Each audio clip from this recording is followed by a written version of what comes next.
خطبہ نمبر 239، آپ علیہ السلام کے خطبے کا ایک حصہ، جس میں آل محمد علیہ السلام کا ذکر کیا گیا ہے۔ بسم اللہ الرحمن الرحیم۔ یہ لوگ علم کی زندگی اور جہالت کی موت ہیں۔ ان کا حلم ان کے علم سے، اور ان کا ظاہر ان کے باطن سے، اور ان کی خاموشی ان کے کلام سے باخبر کرتی ہے۔ یہ نہ حق کی مخالفت کرتے ہیں اور نہ حق کے بارے میں کوئی اختلاف کرتے ہیں۔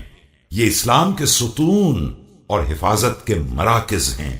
انہی کے ذریعے حق اپنے مرکز کی طرف واپس آئے گا اور باطل اپنی جگہ سے اکھڑ گیا ہے اور اس کی زبان جڑ سے کٹ گئی ہے۔ انہوں نے دین کو اس طرح پہچانا ہے جو سمجھ اور نگرانی کا نتیجہ ہے، صرف سننے اور روایت کا نتیجہ نہیں ہے، اس لیے کہ علم کی روایت کرنے والے بہت ہیں اور اس کا خیال رکھنے والے بہت کم ہیں۔